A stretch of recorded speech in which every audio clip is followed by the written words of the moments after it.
I always thought the last chapter of my life would be quiet. Not empty or filled with betrayal, but just settled. I pictured slow walks to the corner cafe, crossword puzzles at the kitchen table, the occasional visit from my children and grandkids, and then the soft fade out you never really feel happening. I suppose I believed I had already lived through all my major plot twists. I was very wrong.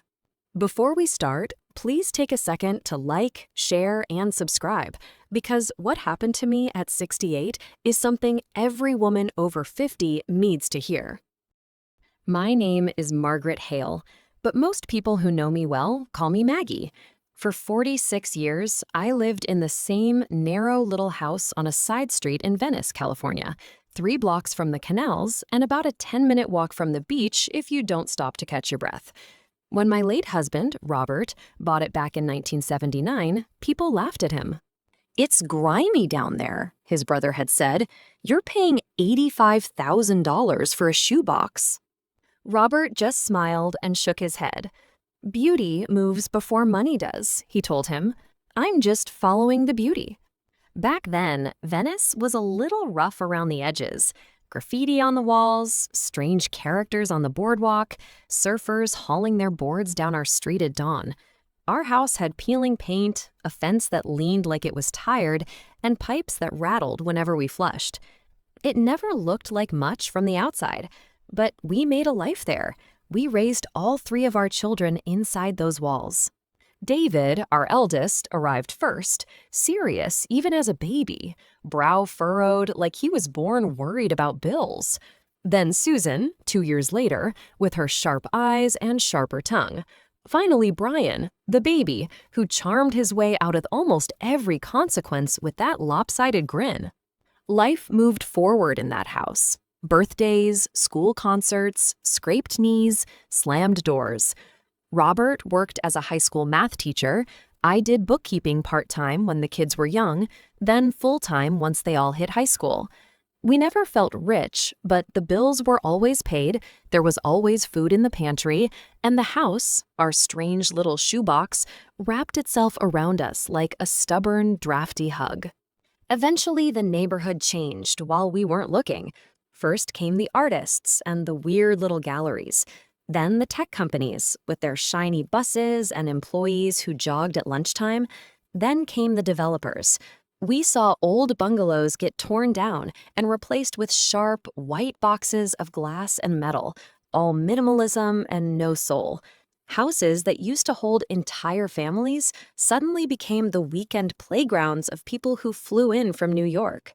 Robert used to stand at the window sometimes and say, "This place is going to be worth a fortune one day." I'd laugh and tell him, "It's worth a fortune now. It's just not the sort you can spend." I meant the memories, the life, the lemon tree in the yard we planted together when Susan was born, the scrape in the hallway where Brian crashed his skateboard, the nail in the bedroom wall where our wedding photo hung for 40 years. When Robert died 3 years ago from a sudden heart attack, I buried his ashes under that lemon tree. He always said it was stubborn and would outlive us both. I didn't argue. After the funeral, the house felt too big and far too quiet, but it was all I had left that belonged to both of us. It was the one thing that still felt like home. I also thought it was the only thing of real value I owned.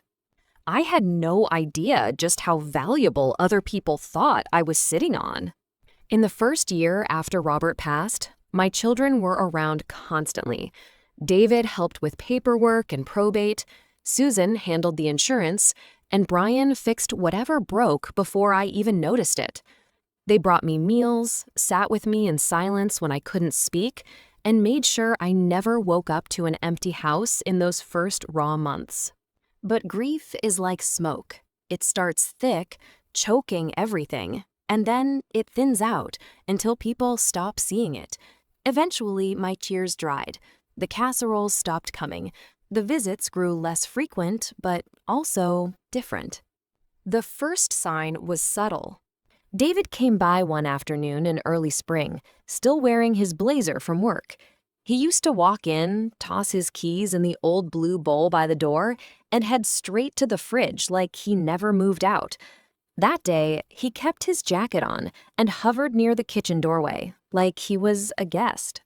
"You shouldn't be alone so much, Mom," he said, watching me rinse teacups in the sink. "I'm not alone," I told him. "I've got your father's voice telling me what I'm doing wrong with the tea leaves." He smiled politely at the joke, but didn't laugh. "I'm serious. You're 68 now." "Not 86, I replied.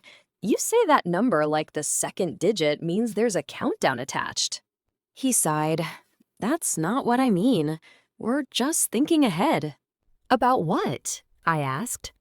"About you," he said. But the way he said it made something slow and uneasy curl in my stomach, like there was a word he wasn't using yet.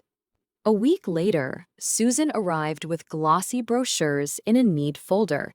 She laid them out on the coffee table like tarot cards.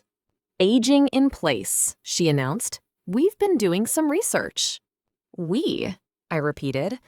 "Who is we?" "Me, David, and Brian," she said. "These are really high-quality communities, Mom. On-site medical care, prepared meals, activities, security." I picked up one of the brochures. A silver-haired couple in coordinated pastel sweaters smiled from the cover, holding hands on a manicured lawn. They looked like actors who never sweated or got indigestion. "I'm not dying," I said. "No one said you were," Susan replied too quickly. "But you live alone, the stairs are steep, the bathtub has no rails." "I birthed 3 children in less sanitary conditions than that bathtub," I cut in. Susan's mouth tightened. "This isn't a joke." "And neither is packing your mother off to a place with a dining room that looks like a cruise ship," I said, sliding the brochures back into the folder. "I still know how to cook." She let out a breath through her nose. "We just want what's best." "For whom?" I asked. She looked at me then, and for a brief moment, I saw something flicker in her eyes. Not cruelty, not yet, just calculation. 2 weeks after that, Brian arrived with grocery bags and an energy I can only describe as restless. "Your fridge is almost empty," he announced, opening the door. "I was going to the store tomorrow," I replied. He frowned at the contents. "You can't live off yogurt and peanut butter." "I've lived off worse," I said. He put the groceries away, then went looking for things to fix. The front door hinges, the hall light switch, the closet rod in the guest room. "I don't need all this done at once," I told him. "You don't see what's falling apart," he snapped. "You're used to it." "So your solution is to make me feel like the house and I are both crumbling?" I asked, raising an eyebrow.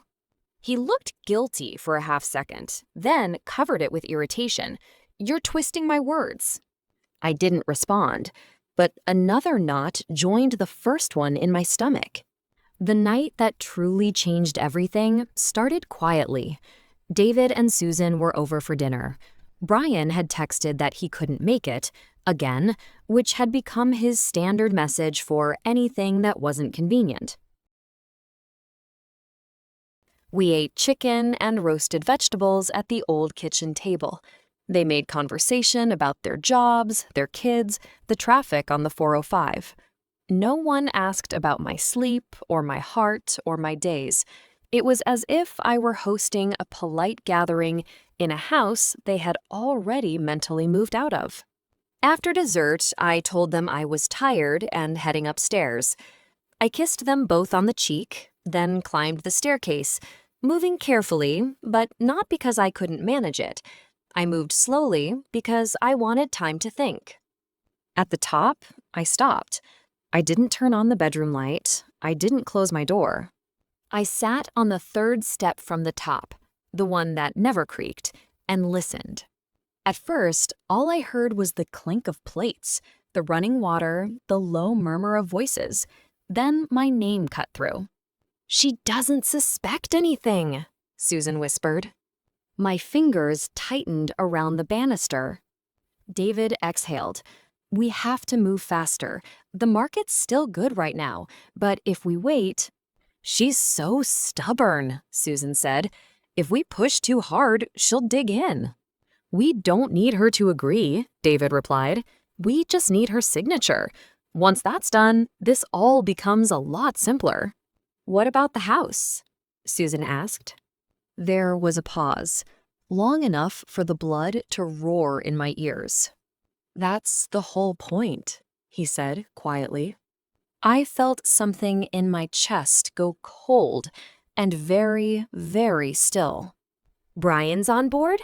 Susan asked. "He will be," David said. "He's drowning in debt. He sees that equity as his lifeline." Equity. There it was. The staircase swam for a moment. I put my hand over my mouth to keep whatever sound wanted to escape from spilling out. I stayed there until the water stopped running, the chairs scraped, and the front door finally closed. Then I went to bed and stared at the ceiling until dawn, listening to the sound of my own breathing and wondering when my children had started talking about me like a problem to be solved instead of a person to be loved. Cold betrayal. 2 days later, Susan came over with a man in a gray suit and a leather folder. Her lipstick was perfectly applied, her smile was too bright. "Mom, this is Greg," she said. "He's just going to go over some routine paperwork with you." Greg extended his hand. His grip was cool and firm, his expression somewhere between friendly and predatory. "Pleasure to meet you, Margaret," he said.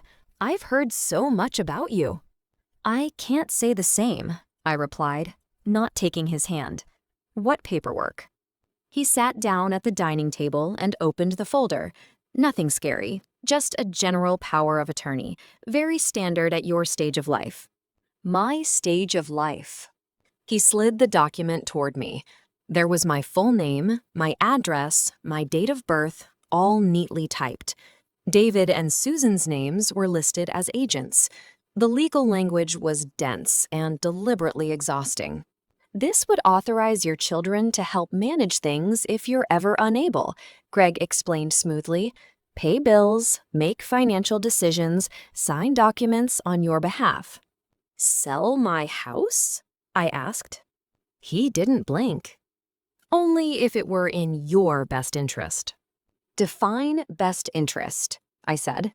Susan shifted uncomfortably. "Mom, don't be difficult.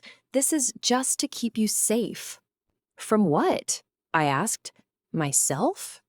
David, who had arrived just as we sat down, folded his arms. "We're trying to plan ahead responsibly." I looked at the papers again, then at each of my children's faces. David wouldn't quite meet my eyes. Susan's jaw was set. Brian was absent, conveniently.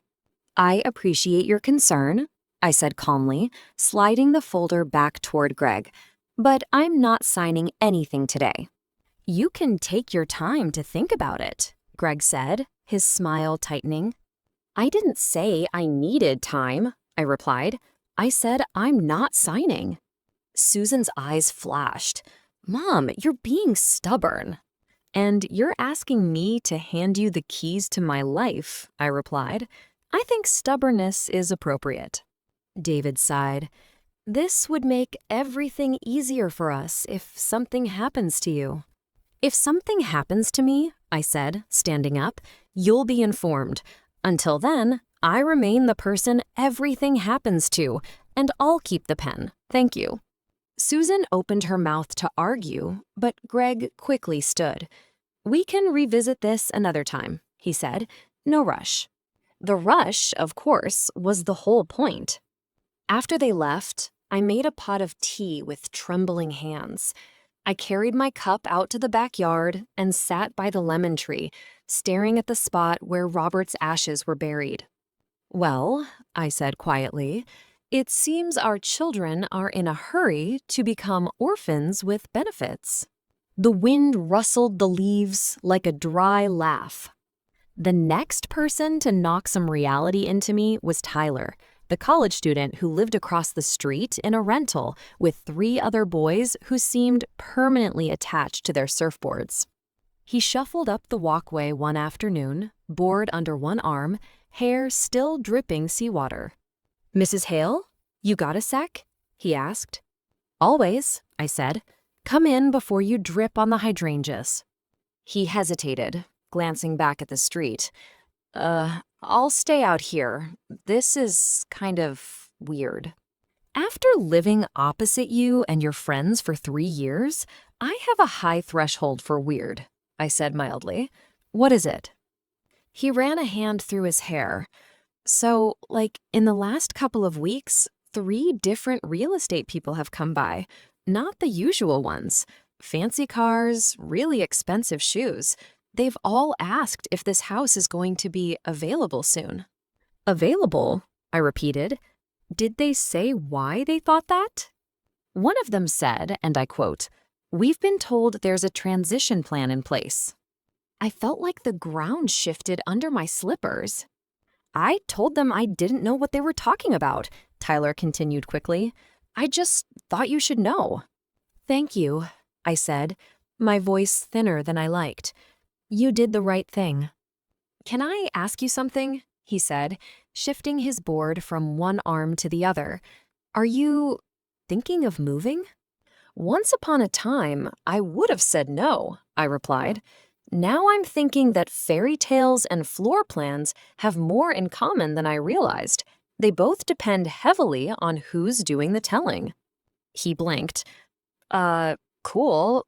I'm gonna go, but if you ever need anything carried or fixed, we're around."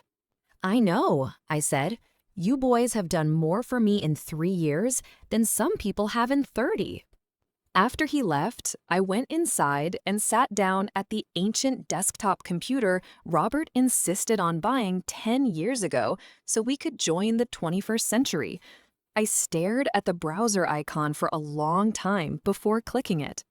I typed my own address into the search bar. Listings popped up all around us. Houses I remembered as cheap and shabby now wore slick professional photos like expensive makeup. Bungalows with tiny yards and no parking listed for numbers I'd only ever seen in lottery commercials. 2.3 million. 2.9 million. 3.5 million. I clicked through them, one after another, feeling more and more disconnected from reality. Some were smaller than my house. Some were nearly identical. A few were even older. But the prices were all obscene. I finally found a property on my own block that had sold 3 months earlier. Same lot size, similar layout, slightly nicer kitchen, from what I could tell. Sold for $3.2 million. I sat back in my chair. The room pitched slightly, and I had to grab the edge of the desk. Our little shoebox. Our drafty, stubborn, beloved house. $3.2 million. My entire life, we had scrimped and saved and worried about bills. We had fixed leaky pipes ourselves, argued about whether we could afford new tires this month or next, and sent our kids to state schools because anything else would have sunk us. Meanwhile, the house had quietly transformed itself into a golden ticket we didn't even know we were holding. And now, my children knew. Brian's drowning in debt. David's sudden urgency. Susan's brochures and legal documents. It wasn't my loneliness they were worried about. It was the market. I didn't sleep that night. I sat up in bed with the lamp on, papers spread out around me like a strange sort of nest. The deed, which listed only my name. The property tax statements. The insurance policies. The will Robert and I had drawn up 10 years earlier. Everything about the house was clear. It belonged to me. Robert had insisted on it. "Just in case," he'd said, "if something happens to me, I don't want anyone telling you what to do with your own home." At the time, I thought he meant his brothers. I hadn't considered that anyone might one day include our children. By dawn, a decision had settled into me like a stone dropping to the bottom of a well. If they saw me as an obstacle between them and a pile of money, then I had a responsibility to myself to move out of the way on my own terms. I found Carla's business card in the drawer by the phone and called as the sun was rising. "It's Margaret Hale," I said when she answered. "We spoke a little while ago about my property." "I remember," she said. "You okay?" "I don't know yet," I replied, "but I'd like to talk about selling, quietly." "Off market?" she asked. "Yes," I said. "No signs, no open houses. I don't want my children to know anything about this until it's a done deal." She was silent for a moment. "That tells me a lot," she said carefully. "We can absolutely keep it discreet. The inventory is so low in your area that I already have a list of cash buyers who would jump at the chance." "Cash?" I repeated. "No loans?" "No loans," she confirmed. "They wire the money, you sign, you walk away free and clear." Free and clear. Words I never expected to apply to myself at this age. We met in her office 2 days later. She'd already pulled everything she needed.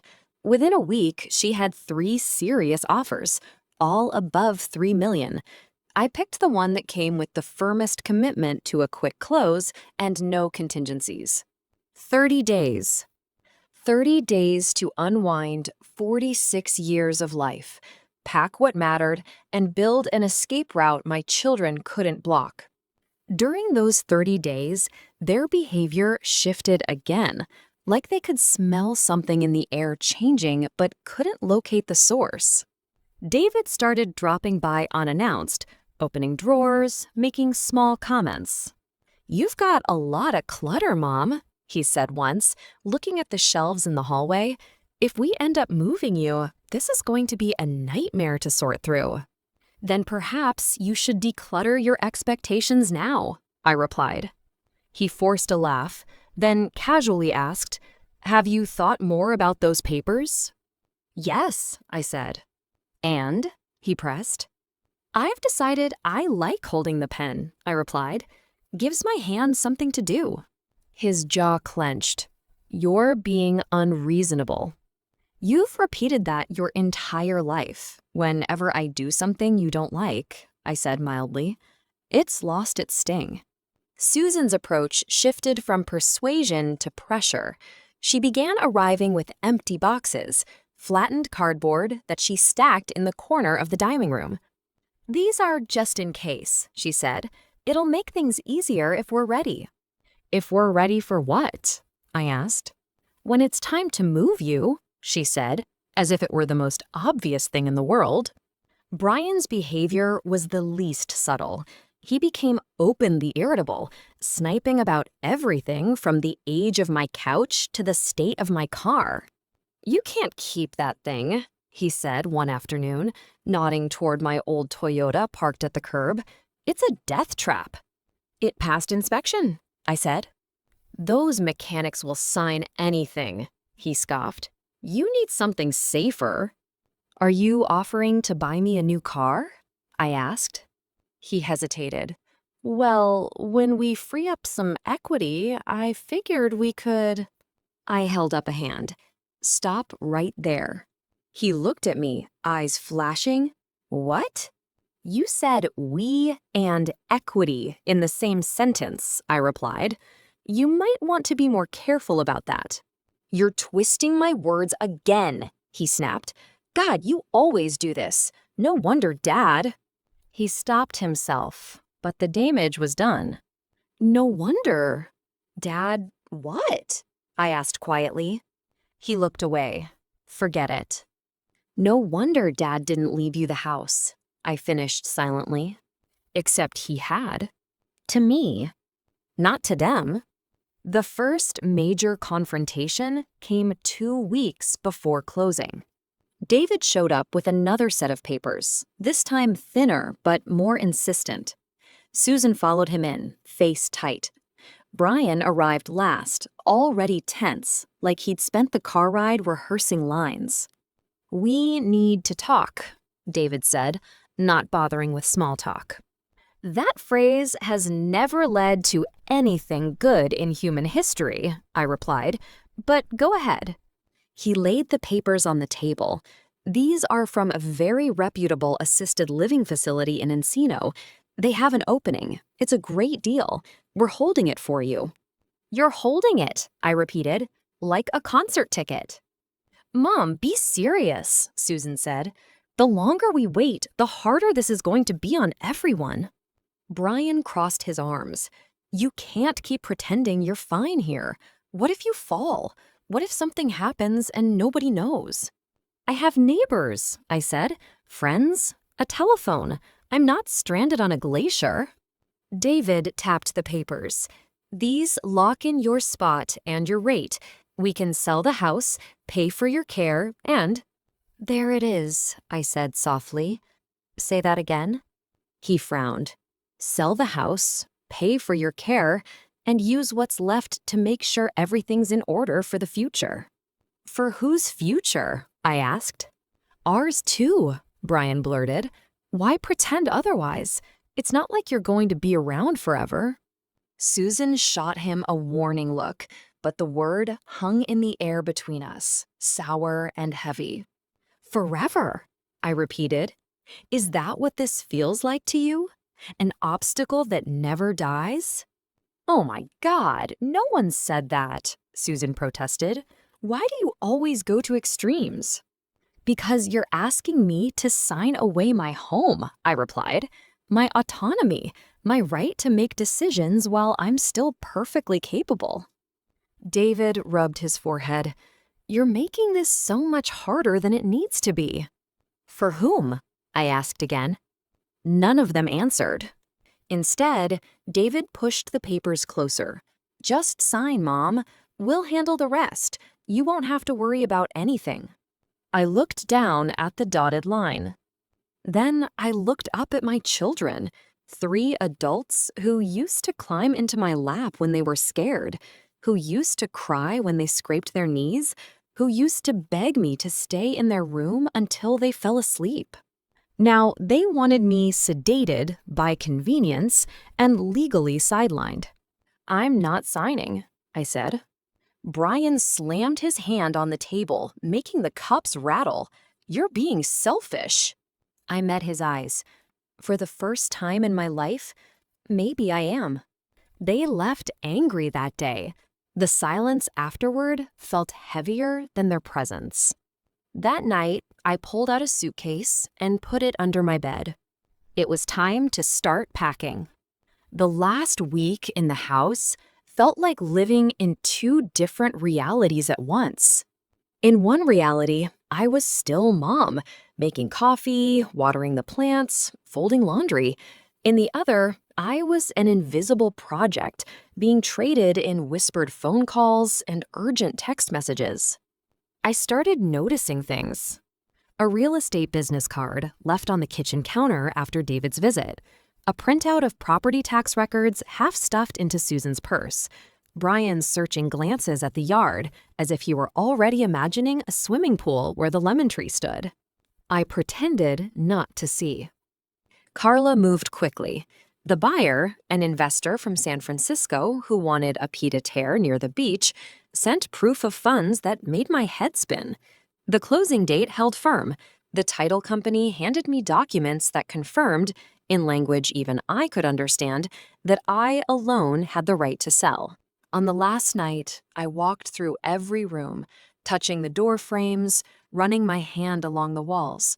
I stopped in the hallway where the paint still showed a faint outline of the growth chart we used to track the kids' height with pencil marks. David at 6, Susan at 8, Brian at 10. We'd never painted over them completely. I traced one with my finger and whispered an apology. "I'm not doing this to hurt you," I said to those fading lines. I'm doing this because you forgot I was more than your mother. In the morning, the movers arrived. Quiet, efficient men recommended by Carla, who knew the meaning of the word discreet. I had already chosen what to take: clothes, personal papers, a few pieces of furniture, my favorite books, and 3 boxes of photographs. The rest stayed. I locked the front door one last time and pressed my palm against it. Thank you, I whispered to the house. You did more than anyone ever asked of you. The buyer's wire hit my new bank account that afternoon. In one transaction, my life transformed from scraping by to something I still struggle to name: secure, comfortable, independent. I purchased a small, single-story bungalow on a quiet hill above Morro Bay, 2 hours up the coast, far enough to feel like another world. It had a tiny front porch, a view of the ocean if you squinted from the right angle, and neighbors who minded their own business. I didn't tell my children. I just moved. 3 days later, on the Monday we had arranged a family meeting to discuss next steps, my children arrived with a moving truck. I know this because my new neighbor's niece, who happened to pass by in Venice, filmed the entire scene and later showed it to me, not knowing I was the subject. The video starts with David trying my front door key and frowning when it doesn't turn. What the hell? He mutters. Susan's standing there with a clipboard in hand, lips pressed thin. Brian is directing the movers with wide, enthusiastic gestures, like a man about to win a game show. When David finally rings the bell, the man who opens the door is not their mother.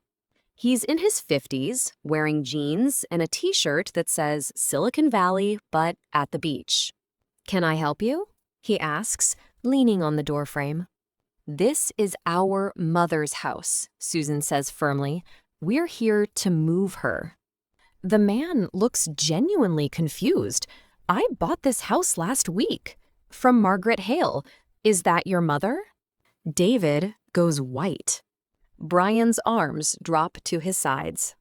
Susan's mouth opens and closes without sound, like a fish pulled out of water. That's impossible, David says. She would have told us. She signed the documents herself, the man replies, pulling his phone out and scrolling. Look, I'm not trying to start anything, but I've got the title right here. It's my house now. Brian steps forward, chest puffed out. You scammed her. She's old. She doesn't know what she's doing. The man's eyebrows shoot up. She negotiated a damn good price, he says. Better than I wanted to pay. She knew exactly what she was doing. Where is she? Susan demands, panic cracking through her anger. She didn't say, the man replies, just that it was time to start fresh. The movers stand there awkwardly, holding empty dollies and staring at the scene. Someone calls the police. Whether it was the new owner or one of my children, the niece wasn't sure. 2 officers arrive, calm and professional.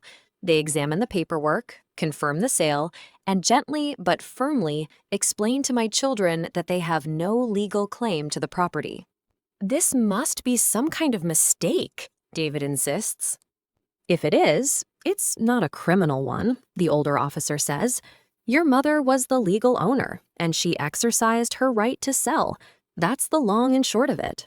The video ends with Susan storming down the porch steps, Brian kicking a box, and David standing very still, like a man who has just realized he miscalculated everything. My phone began ringing 10 minutes after they left. I didn't answer at first. I sat on my new porch in Morro Bay, listening to the distant crash of waves and the closer sound of gulls, my phone buzzing incessantly on the table beside me. Eventually, curiosity got the better of me. I picked it up and scrolled through the notifications. 15 missed calls from David. 9 from Susan. 6 from Brian. 12 new voicemails. The first one was from David, his voice a mix of fury and disbelief. "Mom, what did you do? We're at the house and some stranger is here saying he owns it. This isn't funny. Call me back right now." The second voicemail came from Susan, her tone already sharper. "Mom, this is insane. You sold the house? Without telling us? Where are you? You can't just disappear like this. Call me back." The third was Brian, angrier than I have ever heard him. "What the hell, Mom? You sold the house? That's our inheritance you just gambled away. We had a plan. You can't just ditch us like we're nothing. Call me." Our inheritance. There it was, said out loud at last. I put the phone down and went inside to make tea. The voicemails kept coming over the next few hours, each one more frantic than the last. "You stole from us. You embarrassed us in front of the police. You're not thinking straight. We're going to find you. We're going to contest this. You owe us an explanation. You owe us that money." That word again. Owe. As if the decades of parenting, the nights of sleepless worry, the sacrifices, the skipped vacations, the packed lunches, the endless small acts of love had all been part of some silent transaction that I was required to settle with interest. Late that evening, the tone shifted. Susan's next message was quieter, but colder. "We talked to a lawyer," she said. "Legally, yes, you were within your rights. But morally, this is unforgivable, Mom. You abandoned your family." I paused the voicemail and looked around my small living room. The secondhand couch, the mismatched chairs, the boxes of photos stacked neatly against the wall, the ocean breeze coming in through a slightly open window. Abandoned. If leaving a trap is abandonment, then yes, I suppose I had. The next message was from David, voice hoarse. "I don't understand why you'd rather sell everything and run than just work with us. We were trying to help." Help themselves, I thought. Help themselves right to the deed. I let the rest of the messages play out, then turned off my phone and sat in the fading light. The light faded, but the anger didn't rise up the way it once would have. Instead, something quieter settled in, something that felt suspiciously like relief. For the first time in a long time, their voices could not reach past my front door, could not seep under my skin, could not change what had already been done. Outside, the sky above Morro Bay was turning the color of watered-down wine. I stepped onto my small porch and let the cool air wrap itself around me. Somewhere down the hill, I could hear a dog barking. Farther still, the ocean breathed in and out, steady and indifferent to the private storms of one small family. I thought about that narrow house in Venice, the crooked porch rail, the lemon tree, the hallway with ghost heights drawn in pencil on the wall. I loved it. I always will. But love is not the same as ownership, and ownership is not the same as obligation. For years, I told myself that staying put was the only loyal choice. Loyal to Robert's memory, loyal to my children's nostalgia, loyal to the version of myself who believed she was safest when she did not rock the boat. I see it differently now. Staying would have meant allowing other people to steer the last part of my life for me. Leaving was the first truly disobedient act I've committed in decades, and the most honest. I know there are people who will hear this story and whisper that I was cruel, that I should have given the house to my children, that good mothers think of their legacy first and themselves last. But here is what no one tells you when you spend a lifetime putting everyone else first. Eventually, they start to believe you don't belong in your own story at all. I didn't sell that house to punish my children. I sold it to remind myself that I exist outside of their expectations, that my choices still matter, that my life is not just the waiting room where they sit until the will is read. In time, I hope they will understand. Maybe they won't. They are adults now, with their own fears and failures, their own stories in which I am only a supporting character. That is their right. This, finally, is mine.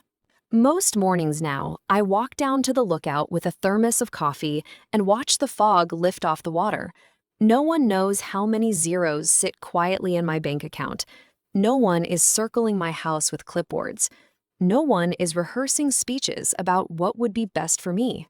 I stand there, 68 years old, hair going silver at the temples, shoes sensible enough for the hill, heart a little bruised but still beating strong.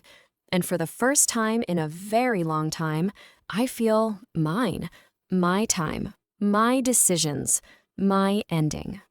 My name is Margaret, and this was the last straw. If you enjoyed this story, please be sure to like, share, and subscribe.